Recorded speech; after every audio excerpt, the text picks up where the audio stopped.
249 líderes do tráfico de outros estados são procurados em favela do Rio de Janeiro. E você vai ver também. O presidente Lula está fazendo de tudo para recuperar apoio perdido do seu eleitorado. De acordo com o indicador de inadimplência, 69 milhões de brasileiros vivem dívidas no país. O presidente americano Donald Trump acusa o Irã de ajudar nos ataques do Houthis. E ainda, atleta com doença cardíaca rara é salvo por insistência da esposa. Tudo isso você confere a partir de agora no Jornal das 18h30.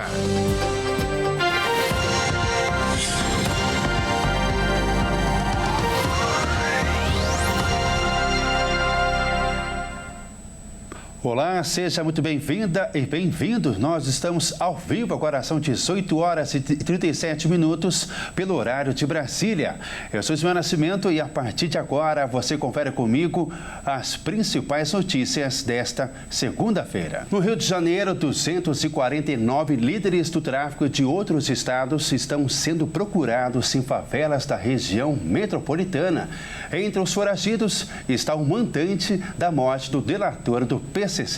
O Rio de Janeiro tem 249 pedidos de auxílio de outros estados para a captura de líderes do tráfico que estariam escondidos em favelas da região metropolitana. Segundo os investigadores, um deles seria Emílio Carlos Gongorra Castilho, o Cigarreira, apontado como o mandante da morte de Antônio Vinícius Gritzbach, delator do PCC morto a tiros no aeroporto de Guarulhos, em São Paulo. Cigarreira teria fugido para o Complexo da Penha, na zona norte da cidade, uma das principais bases do Comando Vermelho. Ele teria sido visto em um baile em homenagem ao chefe local da facção, Edgar Alves, o Urso. Os estados com maior número de pedidos são Goiás, com 53 solicitações, Pará, com 35 e Bahia, com 33. Nas favelas, segundo policiais, os foragidos encontraram espaços de lazer com estrutura de resort, incluindo piscina, sauna e academia. Segundo o governador do Rio, Cláudio Castro, afirmou que tem levado propostas para o fortalecimento da segurança pública para Brasília, como o endurecimento das leis penais contra o crime organizado e mais autonomia para os estados legislarem sobre segurança. Uma aposta do governo do Rio é a suspensão da ADPF 635, que questiona as operações policiais em comunidades. Segundo a polícia, as expansões dos territórios das facções aconteceram a partir de 2020, quando o tribunal decidiu adotar medidas de regulação para ações em comunidades.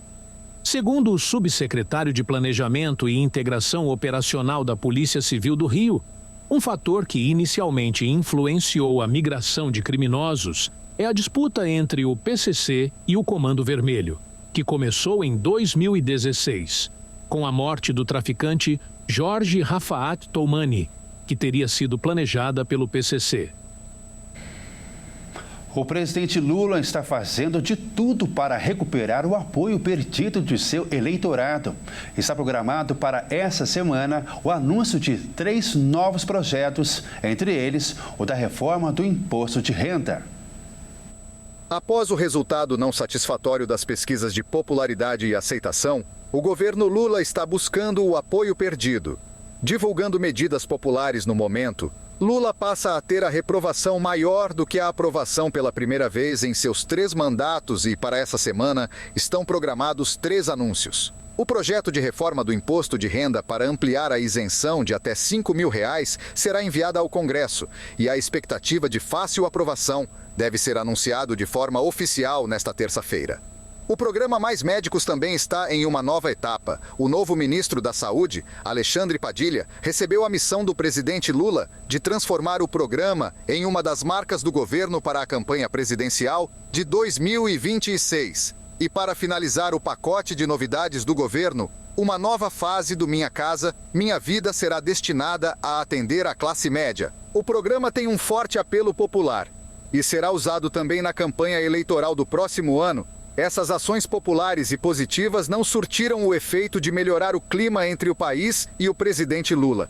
Segundo assessores, se não conseguiu ainda inverter a curva, a agenda positiva tem ajudado a evitar uma piora ainda mais acentuada na aprovação do governo, ganhando tempo até que a inflação dos alimentos comece a cair e, para bancar, o governo decidiu destinar 15 bilhões do fundo do pré-sal, que tem como prioridade investimento em saúde e educação, mas que neste ano também terá aplicação na área de habitação. E começou hoje o prazo para enviar a declaração do Imposto de Renda de 2025. A expectativa é que sejam entregues mais de 46 milhões de declarações à Receita Federal. Para este ano, ficou definido que todo trabalhador que recebeu mais de R$ 33.888 em 2024 é obrigado a prestar contas com a Receita Federal. Antes, esse valor era de R$ 30.639. A expectativa é de que o órgão receba 46.200.000 declarações até 30 de maio, prazo final para a entrega do documento. No último dia 13, o programa da declaração do imposto foi disponibilizado para ser baixado no site da Receita Federal, mas sem a pré-preenchida que facilita na hora da prestação de contas. Aqueles que entregarem o documento com antecedência poderão ter prioridade ao receber a restituição, caso tenham direito. O pagamento da restituição também começa em 30 de maio. Serão 5 lotes de pagamento, terminando em 30 de setembro. As declarações pré-preenchidas serão disponibilizadas a partir de 1º de abril. Desta forma, os contribuintes que desejam enviar o documento com as informações já abastecidas pela Receita deverão aguardar até esta data. Para usar a ferramenta, é necessário ter a conta gov.br, nível prata ou ouro. Segundo a Receita Federal, a não declaração de imposto de renda pode acarretar em multas que podem ser equivalentes a até o teto de 20% sobre o valor do imposto de renda devido. O valor mínimo da multa é de R$ 165. Há prioridades para receber restituição. É para idosos acima de 80 anos, seguidos dos que têm entre 60 e 79 anos, contribuintes com deficiência física, mental ou moléstia grave, com maior fonte de renda no magistério, quem optar pela declaração pré-preenchida e restituição via Pix ou quem optar apenas pela declaração pré-preenchida ou restituição via Pix. Um dado sobre a inadimplência no Brasil revelou que 41,5% da população adulta brasileira está inadimplente, totalizando quase 69 milhões de pessoas. De acordo com o indicador de inadimplência, 41% dos brasileiros vivem em dívidas no país. Segundo o levantamento, cada consumidor negativado devia em média R$ 4.650,21 para um pouco mais de 2 empresas credoras. A faixa etária de 30 a 39 anos é a que concentra o maior número de devedores, com 17 milhões de inadimplentes. Já por setor credor, os brasileiros têm suas maiores dívidas com os bancos, correspondendo a mais de 66% dos débitos. Em seguida vem as dívidas com o comércio, depois água e luz e, por fim, outros setores. Em todo o Brasil, a região que concentra o maior número de inadimplentes é o Centro-Oeste, que lidera com um pouco mais de 10% dos devedores, seguido pelo Norte e Nordeste. A menor proporção foi registrada na região Sul. Sudeste apresentou um número um pouco maior que o Sul brasileiro. Especialistas no mercado financeiro acreditam que a combinação de fatores como juros elevados, inflação nos alimentos e baixa educação financeira comprometem a capacidade dos brasileiros de quitarem suas dívidas. E veja a seguir, o presidente americano Donald Trump acusa o Irã de ajudar nos ataques Houthis. E ainda, atleta com doença cardíaca rara é salvo por insistência da esposa. Nós voltamos já.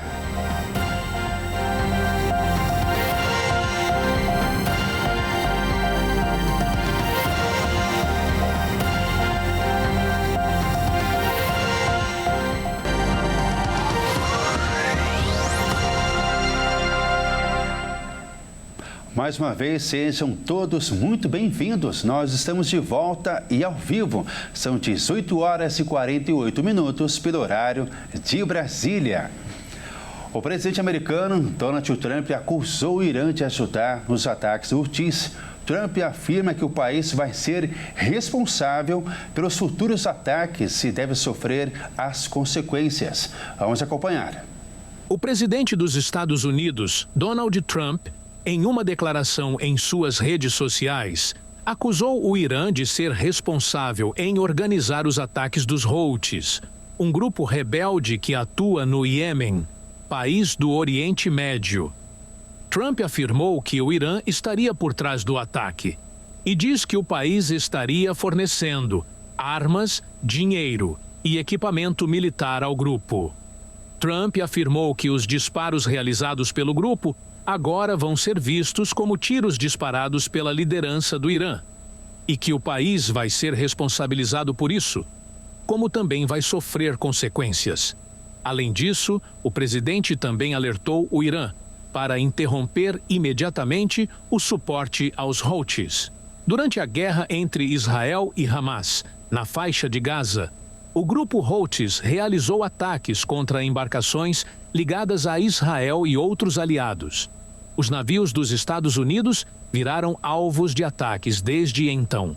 Recentemente, o líder americano ordenou uma ação militar contra o grupo Houthis, no Iêmen, que deixou pelo menos 53 mortos e 100 feridos. A ação de Trump provocou o Irã, aliado do grupo, que classificou os ataques como crime de guerra.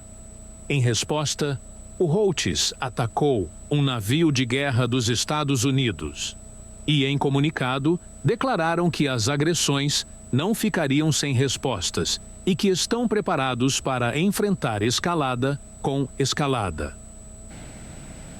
E hoje no Iêmen e também em outras cidades, o líder do grupo Houthis pediu às pessoas que saíssem às ruas para protestar contra os bombardeios americanos realizados nesse final de semana. E agora é hora da gente falar de esportes aqui no Jornal das 18h30. E quem traz as informações é o Pedro Beraldi. Boa noite, Pedro, meu caro. Vamos falar da seleção, porque hoje os convocados vão se apresentar para os Jogos da FIFA. Isso mesmo, Ismael. Boa noite para você e para todos que estão nos assistindo. A seleção brasileira começa a se reunir hoje para os jogos contra a Colômbia e a Argentina. E para o maior clássico das Américas, nem o Brasil e nem a Argentina vai contar com os dois principais jogadores. A seleção brasileira se apresenta nesta segunda em Brasília para iniciar a preparação para os dois próximos jogos pelas eliminatórias para a Copa do Mundo de 2026. Na quinta, o Brasil vai a campo contra a Colômbia no Mané Garrincha e 5 dias depois enfrentará a Argentina em Buenos Aires. Nos jogos havia grande expectativa do retorno de Neymar à seleção brasileira. O craque chegou a ser convocado, mas foi cortado na última sexta-feira por lesão. Além dele, Danilo do Flamengo e Ederson do Manchester City foram desconvocados. A lesão de Neymar serviu para Dorival dar uma nova chance a Endrick, que foi convocado no seu lugar. Além dele, o lateral Alexandro, também do Flamengo, e Lucas Perry, do Lyon, também ganharam chances. A amarelinha fará 3 treinos em Brasília antes do jogo contra a Colômbia. Nesta segunda e terça, as atividades serão no estádio Bezerrão. Na quarta-feira, véspera do jogo, a atividade será no Mané Garrincha. Quem também perdeu um astro por lesão foi a Argentina. Lionel Messi teve uma lesão no adutor no último jogo do Inter Miami e ficou de fora da convocação de Lionel Scaloni. Além dele, os hermanos também perderam Paulo Dybala, que se lesionou na vitória da Roma sobre o Cagliari e ficará pelo menos um mês fora dos gramados. A Argentina lidera as eliminatórias sul-americanas com 25 pontos somados em 12 jogos. Lionel Messi é o artilheiro do torneio até aqui, com 6 gols marcados. Com 18 pontos em 12 jogos, o Brasil é o 5º colocado nas eliminatórias e a Colômbia, por sua vez, é a 4ª colocada com 19 pontos. Pedro, hoje também acontece o sorteio dos grupos da Libertadores e da Sul-Americana. Exatamente, daqui a pouquinho, hein? Sai o chaveamento dos grupos dos dois principais torneios do continente, que é a Libertadores e a Sul-Americana. A expectativa de todo mundo é fugir de algum provável grupo da morte. O sorteio dos grupos das duas competições acontecerão às 8 horas da noite, em Luque, na sede da Conmebol, no Paraguai. 7 clubes brasileiros vão em busca da glória eterna nessa temporada da Libertadores. O atual campeão Botafogo, o Palmeiras, o Flamengo, São Paulo, o Internacional, o Fortaleza e o Bahia. O time baiano é o único que pode enfrentar um brasileiro. Isso porque se classificou pela pré-Libertadores e não está no pote dos conterrâneos. Outros 7 brasileiros vão atrás de levantar o título da Sul-Americana. O Atlético Mineiro, o Fluminense, o Grêmio, o Cruzeiro, o Vasco, o Vitória e o Corinthians, que conseguiu a vaga após ser desclassificado na pré-Libertadores para o Barcelona de Guayaquil. Os jogos das fases de grupos acontecem entre o mês de abril e maio, e o sorteio do mata-mata está marcado para o dia 4 de junho. O Brasil vem dominando a América do Sul, com 7 títulos da Libertadores nas últimas 8 edições. Com isso, o futebol brasileiro está muito perto de se igualar aos argentinos, que são os maiores campeões, com 25 títulos. Para isso, algum brasileiro precisa vencer o torneio, já que o futebol nacional levantou 24 vezes a maior conquista do continente. E agora vamos falar de um caso que ganhou manchete no mundo todo, não é?